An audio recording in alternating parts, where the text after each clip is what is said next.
Agora sim, agora tá bonito, agora vai. Então o que acontece? O meu documento do desafio dos 3 meses está concluído. Esse documento, se você quiser encontrar, eu vou deixar o link dele na descrição, para você poder baixar ele. Não que você vai querer fazer isso, mas enfim, caso surgir algum idiota com interesse para isso, eu vou deixar tudo lá preparadinho na descrição deste mesmo vídeo. Então aqui o desafio dos 3 meses, o objetivo é... Vamos começar aqui pelo objetivo, né? O objetivo é durante os próximos 3 meses, que vão compreender do período de 4/7, que vai dar amanhã, no domingo, até o dia 4/10, que vai dar na segunda-feira de outubro. Me comprometo previamente a seguir a rotina de estudos listada acima, reportar meus avanços no final deste período, analisando de forma fria e pragmática os resultados obtidos nesse período. Me comprometo também a documentar todos os dias de estudo sobre o título do desafio dos 3 meses e postá-lo no YouTube para posteriores checagem ou reviews. Então, na prática mesmo, para que esse primeiro parágrafo serve? Para absolutamente nada, só para dizer que eu me comprometo a fazer esse desafio. Então, das regras do desafio, como é que o desafio vai funcionar, o que pode e o que não pode fazer. Então vamos começar aqui. Durante o desafio fica terminantemente proibido negligenciar algum passo previamente estabelecido na lista de programação que eu já bolei. A lista da programação, ela vai ser mostrada no final desse documento. Eu vou mostrar para vocês qual é que vai ser a minha primeira programação para os próximos 2 semanas, né? As próximas 2 semanas. O que acontece? Eu não posso negligenciar de forma nenhuma ou deixar de fazer qualquer coisa que esteja naquela lista, porque se eu deixar de fazer qualquer coisa naquela lista, sim, haverão punições, vai acontecer umas punições aí para ficar esperto, né? Porque se a gente não levar as coisas a sério, a gente não leva as coisas a sério. Então vamos lá. Outra coisa também que não pode é procrastinar com os prazos, galerinha. Eu tenho um péssimo costume de procrastinar prazos. E assim, procrastinar prazos não é um negócio muito legal. Então o que acontece? Cada lista, a minha lista de tarefas, né, eu já deixei previamente preparado. Existe lá alguns prazos que eu coloquei, que eu estipulei para mim mesmo. E falando sobre esses prazos, eu não posso deixar de fazer algo dentro do prazo, entendeu? Vocês vão entender mais ou menos na hora que eu chegar lá no final do documento, que vai estar anexado lá, a minha primeira programação. Realizar tarefas de formas incompletas sobre qualquer desculpa, porque é aquela coisa, né? Às vezes a gente tá num dia e aí fala, quer saber, hoje eu não vou fazer tudo, hoje eu vou fazer pela metade, e inventar uma desculpa qualquer para isso. E sinceramente eu não quero que isso aconteça para mim, eu não quero ficar inventando desculpas, quero que as coisas sejam diretas e feitas da melhor forma possível. Se cobrar por resultados indevidamente antes do final do desafio, o que isso significa? Bom, eu tenho a péssima mania de contar, mas não é só eu, o ser humano em geral. Tem a péssima mania da gente ficar, se cobrando por resultados de coisas que a gente ainda nem fez. Tipo assim, se cobrar por resultados antes do final de alguma coisa, entendeu? A gente só pode cobrar resultados de si mesmo depois de terminar a sua jornada inteira. Aí você cobra-se por resultados, mas enquanto você está fazendo, não faz sentido se cobrar por resultados, você só dá o seu melhor. Deixar de estudar por um dia, o que pra mim é a pior das coisas que pode acontecer, deixar de estudar durante o período de um dia inteiro. Seria horrível, seria, meu Deus, uma merda. Então vamos para as punições. Está cabível de punições caso qualquer um desses itens listados acima seja negligenciado. Das várias punições que podem ser propostas, a pior dela é não atingir o resultado que podemos ter conquistado caso houvesse mais empenho da parte daquele que haverá de participar desse desafio. Porém, medidas a longo prazo se demonstram ineficazes para o caso de punição para atos imediatos. Portanto, as seguintes punições deverão ser aplicadas num prazo de 24 horas após a negligência tomada. O que isso significa? Na prática, tudo isso daqui para cima não vale absolutamente nada. Essa parte aqui é desnecessária para tudo. Porém, o que acontece? Se por algum acaso eu deixar de cumprir qualquer uma das regras que foram listadas acima, eu tenho um prazo de até 24 horas para aplicar uma autopunição a mim mesmo. Nesse caso, uma autopunição aí que, logicamente, iria me forçar a fazer com que, as coisas voltassem a caminhar no ritmo que eu gostaria que caminhassem. Como assim? A minha principal punição é a seguinte, na verdade é praticamente a minha única punição. É literalmente desligar o celular por um período de 12 horas. O que isso significa? Que no período de 12 horas durante o dia, sabe? Eu não vou poder, de maneira nenhuma, usar o celular como fonte de recreação. Mas como assim? Significa que na prática eu não vou poder pegar o celular para abrir o WhatsApp e ficar trocando ideia com os brothers, ou abrir o WhatsApp e ficar lendo mangá, mangás, enfim, pegar o celular e ficar lendo mangás ou novels, ou vendo vídeo no YouTube, enfim, eu não posso me divertir usando o celular. Mas a gente sabe que a vida nem sempre é assim tão corrida, nem sempre é assim tão programática, né? A gente sabe que às vezes acontecem algumas emergências, acontecem algumas coisas que estão fora do nosso poder de controle. Então, por isso mesmo, eu adicionei essa cláusula. Em caso de emergência, aulas ou qualquer outra atividade que não esteja associada ao divertimento ou lazer estão liberadas durante o período de castigo. Entretanto, mesmo se o aparelho permanecer ligado, ele só poderá ser usado para aulas, obrigações de estudos, obrigações sociais e emergências. O que isso significa? Que se por algum acaso eu pegar o celular para assistir uma aula do programa japonês online, por assim dizer, e estudar a partir do meu celular, tá valendo. Se eu pegar o meu celular, por algum acaso, para consumir um conteúdo em japonês, tá valendo também. Se eu pegar o celular porque, sei lá, alguém tá me ligando e é uma emergência e eu preciso atender porque de alguma forma isso implica com alguma responsabilidade social, por exemplo, vai rolar alguma coisa aqui na minha igreja e eu tenho que atender o celular para poder organizar, né, esse tipo de coisa. Enquanto eu estiver organizando, não estou usando o celular para lazer, então nesse caso eu tenho permissão para usar. Porém, eu só tenho permissão para usar até terminar essa atividade. Assim, a partir do momento que eu terminei essa atividade, que é uma atividade de obrigação mesmo, né, de emergência, de coisas que a vida geralmente coloca no nosso redor, então eu vou parar. Por que eu coloquei justamente essa punição de desligar o celular? Porque acontece o seguinte, acaba que na maior parte do dia eu fico procrastinando igual um pateta, e aí por procrastinar igual um pateta, no fim das contas eu acabo não tendo tempo para organizar as coisas que eu deveria ter organizado. Como assim? Eu acabo não estudando o que eu deveria ter estudado, eu acabo não prestando atenção no que eu deveria ter prestado atenção. Enfim, acontece o seguinte, por coisas da vida mesmo, por motivos da vida, a procrastinação vai levando o tempo que eu deveria ter dedicado ao japonês, né, aos meus estudos, que é o foco que eu tenho, entendeu? Meu foco principal é esse. Então o que vai acontecer? Se por algum acaso eu fizer qualquer coisa que acabe atrapalhando o meu horário de estudos, né, porque um dia é 24 horas, então 24 horas com certeza dá pra você fazer tudo que você precisa fazer. Não tem condição, não dá. 24 horas é muito tempo. Então, tipo assim, se por algum acaso eu ficar procrastinando, arrumando desculpas, é 12 horas sem celular que tem que ser aplicado até o dia seguinte. Então, de um jeito ou de outro, eu tô ferrado na vida. Enfim, das programações. As programações elas são definidas previamente no começo da semana, ou seja, no domingo. O que isso significa? O que tá rolando aqui?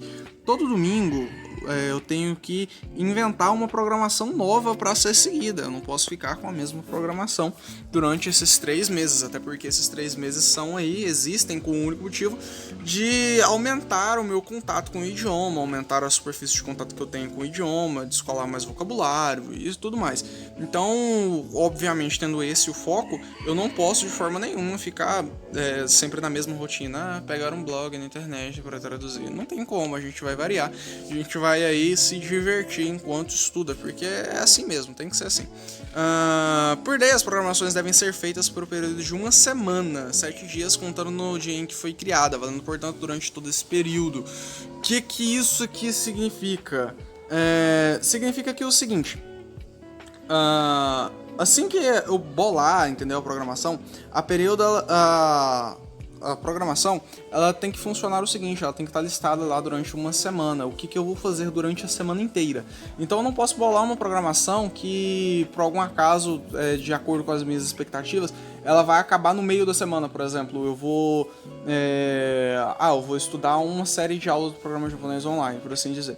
E aí eu pretendo estudar, 20 episódios de uma série de aulas do programa japonês online. E durante esse tempo, né, de 1 semana, eu vou distribuir de forma com que durante essa semana inteira eu consiga assistir esses 20 minutos, esses 20 vídeos do programa japonês online. Mas o que rola? O que acontece? Eu não posso pegar e falar assim, eu vou estudar 20 até quarta-feira. Aí quando chegar na quarta-feira, eu vou bolar um novo plano de estudo até o final de semana. Não tem jeito, não vai rolar. Eu tenho que sempre pensar assim, levando em conta que eu estou programando uma semana inteira e não metade da semana. No regimento da programação, ela pode abranger um período ilimitado, contanto que cada etapa dela esteja mestrada de acordo com as vigências acima listadas.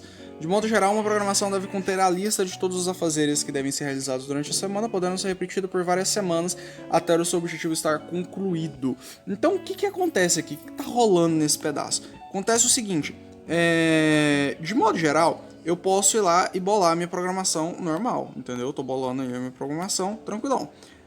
Eu posso bolar a programação agora, nesse domingo, que vai estar planejada para acabar daqui a 2 semanas, daqui a 3 semanas, daqui a 3 meses. Não importa quanto tempo eu definir. A única regra é que eu tenho que ter uma programação definida para cada semana. Então vamos supor que eu vou escolher um período de 3 semanas para fazer alguma coisa relacionado ao desafio dos 3 meses. Vamos supor que no período de 3 semanas eu quero, eu quero traduzir um filme, por assim dizer. Durante esse período de 3 semanas eu tenho que bolar e dividir essas 3 semanas, entendeu? Então cada semana é uma semana, não faz parte do desafio, cada semana é uma semana. Dentro de cada semana, cada dia tem um objetivo de concluir o objetivo da semana. E dentro de cada objetivo da semana tem o objetivo de concluir o desafio que foi proposto, entendeu? Na programação. Não existe um limite de tempo, de tipo, posso bolar um negócio aqui pra terminar daqui a 3 meses, 5 meses, 9 meses, não importa. Não existe limite de tempo para isso, contanto que esteja programado aí dentro de semanas e as semanas estejam programadas aí dentro de dias. Você vai entender mais tarde quando eu chegar lá embaixo. Caso concluído o objetivo da programação antes do final de semana, os dias subsequentes devem ser preenchidos com qualquer outro tipo de fonte de estudo, contanto que o volume total de estudo diário seja maior ou igual a 1 hora. O que isso significa? Vamos supor que eu propus para mim mesmo que, eu vou... Como eu já disse, eu vou usar o exemplo do filme, eu vou traduzir um filme. E aí o que acontece? Eu planejo que em 3 semanas eu vou traduzir esse filme inteiro, correto? Correto, tranquilo. Vamos supor que por algum acaso do destino eu acabe levando menos que 3 semanas, eu acabo levando 2 semanas e meia. Entendeu? Eu acabo aí lá terça-feira da terceira semana, na quarta-feira da terceira semana. O que eu vou fazer esse resto de tempo? Bom, não importa. Nesse caso, eu tenho total liberdade para escolher qual que vai ser a minha próxima fonte de estudo, contanto que somente preencha esse período de semana para que eu possa iniciar a semana seguinte, no domingo, logicamente, já com uma programação feita. Até que isso aconteça, eu tenho total liberdade para escolher qualquer tipo de material que acabe, enfim, que me dê qualquer tipo de fonte de estudo. Então, o que rola? Eu posso escolher tanto um blog da internet, eu posso escolher tanto um vídeo de programa japonês online, podcast, um mangá, um anime, tudo faz, não importa. A questão é que é a seguinte, durante esse período, eu tenho total liberdade para ir lá e escolher o que eu vou fazer até que se complete essa semana, contanto que o volume total de estudo seja maior do que 1 hora, 1 hora de estudo diário, logicamente. Sempre que uma programação for criada, ela deve ser reportada em um vídeo do YouTube para futuros reviews. As programações devem conter as datas de início e término, previsão aproximada de horas de estudo e conteúdo estudado. Então, o que isso aqui significa? Toda vez que eu bolar uma nova programação, eu vou prolar todas essas programações, eu vou fazer um vídeo e vou colocar ele no YouTube, no meu canal que eu estou usando atualmente para registrar os meus estudos. É basicamente um diário de vídeo, mas enfim. Acontece o seguinte... eu não vou fazer um vídeo separado para cada programação, porque seria inútil. Então, como cada programação é simples de ser entendida e fácil de ser entendida também, eu vou bolar as programações e eu vou deixar elas nos meus vídeos normais mesmo, de daily vlog. Seria uma coisa rápida mesmo, tipo 30 segundos, 60 segundos dá para explicar já o que eu pretendo fazer no decorrer da semana. E mesmo que eu não diga, vocês vão entender por tabela, né? Porque vocês vão literalmente ver o que eu tô fazendo. Então vamos das alterações. Caso alguma alteração seja necessária nesse documento, o desafio, ele deve ser anexado ao final deste documento, sem comprometer as regras originais já prescritas nesse documento para futuros reviews. As alterações devem ser reportadas no mesmo dia no YouTube para futuros reviews e o novo documento, já atualizado, deve ser disponibilizado publicamente. O motivo da alteração deve estar escrito em poucas palavras no anexo do documento e descritas detalhadamente em vídeo. O que isso significa? A gente sabe que a vida não segue o padrão que a gente geralmente planeja, e principalmente nessa questão de estudos de japonês, e como eu estou testando literalmente um monte de coisas que eu nunca testei antes, o que acontece? Às vezes vão surgir aí oportunidades que eu vou ter que atualizar, ou que eu vou ter que, vou adaptar à minha realidade atual, porque a vida durante os 3 meses muda muito. Então o que acontece? Durante esses 3 meses eu vou ter total liberdade para, fazer mudanças que sejam coerentes, logicamente, ao desafio e que se adaptem melhor à minha realidade, para que eu não fique, tentando fazer o impossível. Não é como se eu fosse conseguir abrir o Mar Vermelho a braçadas. Então não posso ficar dando murro em ponta de faca. São muitas metáforas, mas a questão é que a vida muda muito e a gente tem que se adaptar à vida e fazer as coisas se adaptarem a gente. Então o que acontece? Sempre que tiver uma nova atualização, eu vou fazer um vídeo separado dos Daily Vlogs, vou postar e vou deixar o novo material, né, o novo documento disponível na descrição desse vídeo, entendeu? Para futuros downloads, futuros reviews, mas eu só posso fazer isso anexando ao final do documento as alterações. Ou seja, se eu tiver agora uma ideia de alteração, eu não posso mexer nesse documento agora, eu só posso mexer na parte final dele. Eu vou adicionar uma página no final dele e vou escrever quais que são as alterações e o motivo delas. Assim eu não vou mexer na parte original do documento, e se algum dia eu quiser parar para dar uma olhada no original, eu vou sempre ter o original à minha disposição. Dos materiais de estudo, todos os meios de estudo são permitidos, contanto que o seu idioma esteja em japonês. Caso inicie a série de aulas do programa japonês online, a quantidade de conteúdo que deve ser consumido deve ser proporcional ao tempo mínimo de conteúdo diário. Opa! Que isso aqui significa? Se por algum acaso eu começo a estudar em vídeo, vamos supor que eu vou estudar agora uma série de vídeos do programa japonês online, por assim dizer, porque eles têm muito conteúdo. E o que acontece? Eu tenho que ter em mente que o período mínimo de estudo líquido que eu vou ter tem que ser 1 hora, então não importa quantos vídeos eu tenha que ver, o importante é que eu tenho que ver todos esses vídeos no período de 1 hora. 1 hora tem que ser o período de estudo diário, é o mínimo que eu tenho que ter. Então, de toda forma, eu tenho que sempre estar aí estudando 1 hora diária. Caso se inicie o estudo de qualquer material em vídeo ou áudio, descrição acima é retirada, deixando livre a escolha da programação. Caso seja um material escrito, a restrição somente se aplica caso o período de estudo seja um material... Opa, peraí, perdi. Tá. A restrição somente se aplica caso o período de estudo seja inferior a 45 minutos naquele dia. Caso isso ocorra, algum outro material deve ser usado para cumprir o tempo mínimo de estudo, ou seja, 1 hora. No planejamento da programação, deverá conter o tipo de material que será utilizado para o estudo e quanto desse material deverá ser utilizado diariamente, semanalmente, e qual será o objetivo final dessa programação. O que isso aqui significa? O que esse pedaço aqui inteiro ele significa? Esse pedaço inteiro ele mostra o seguinte... Vamos supor aí então que eu comece a estudar um material escrito, entendeu? Um material escrito propriamente dito como um mangá. Vamos usar o exemplo do mangá. O que acontece?